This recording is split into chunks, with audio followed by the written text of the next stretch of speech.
Alors bonjour à tous et bienvenue sur cette petite vidéo sur le KSW100 qui a eu lieu le 16 novembre 2024 au Gliwice Arena en Pologne. Alors ce KSW100, dans un premier temps, on va regarder les résultats. Donc comme pour l'UFC, j'utilise toujours le même code couleur pour les catégories de poids hommes et femmes. Alors les catégories femmes au KSW c'est rapide parce qu'il n'y en a pas. En bas, donc les deux combats que je vous ai identifiés, donc c'est des Français qui sont intéressants à suivre sur cette compétition. Donc on a Emargui qui va gagner en décision unanime au round de 3 face à son adversaire, et Tomavi Bivol qui va gagner au premier round en 24 secondes sur son adversaire. Après, il faut voir que c'était un KSW un peu sensation, parce que c'était le 100e anniversaire, donc pour fêter ça, ils avaient mis 4 combats de ceinture. Donc on avait Ruchala qui lui a remporté le titre intérimaire des poids plumes, parce que Parnasse est un petit peu pris en ce moment. On a Vroskev qui impressionne avec une victoire par TKO en 25 secondes au premier round, donc il va sûrement être un challenger pour la catégorie des poids lourds. Aratik, lui, il conserve son titre de champion. Phil De Vries, pareil, il défend et il garde sa ceinture. Et Mamed Khalidov, il a affronté l'invaincu Bartosinski. Et donc c'est Khalidov qui le soumet par clé de bras au deuxième round. Et donc sa première défaite professionnelle à Bartosinski. Et forcément, c'est la ceinture qui passe chez Khalidov. Donc, comme pour l'UFC, s'il y a du français dans les grosses orgas, on va regarder les classements de ces grosses orgas. Donc ici, ça va être les poids plumes.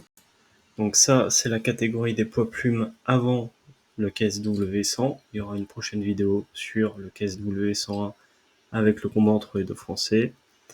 On n'y est pas encore, mais ça va venir.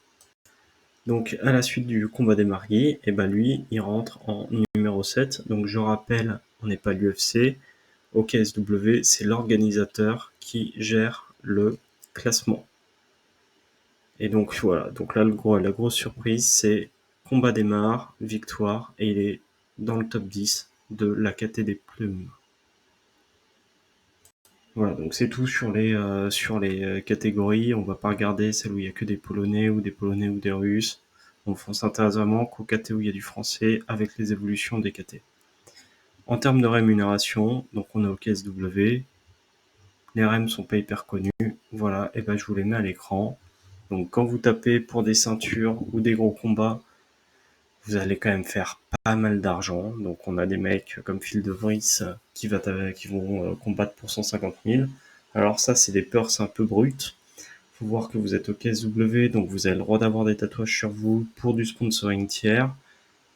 Ces purses, c'est vraiment un estimatif grosse maille. Ça retranscrit pas le vrai revenu des combattants. Donc il faut toujours ajouter pour les stars entre 50 et 150 pour les sponsors. Et donc en bas de l'écran, vous avez les coûts de combien nos Français ont gagné. Donc on a Emar qui prend 600 balles et notre bon Nicolas Bivol qui va lui prendre encore un peu moins. Alors qu'on peut noter qu'Emar il est quand même à 33 combats et bah sur un gala comme le KSW il prend que 600. Donc attention quand on vous dit que le KSW paye hyper bien, ça dépend de où vous êtes dans les classements et de beaucoup de paramètres. Voilà, j'espère que cette vidéo vous a plu et vous a un petit peu éclairé sur les revenus et les résultats et classements de ce KSW. Je vous souhaite à tous une excellente journée.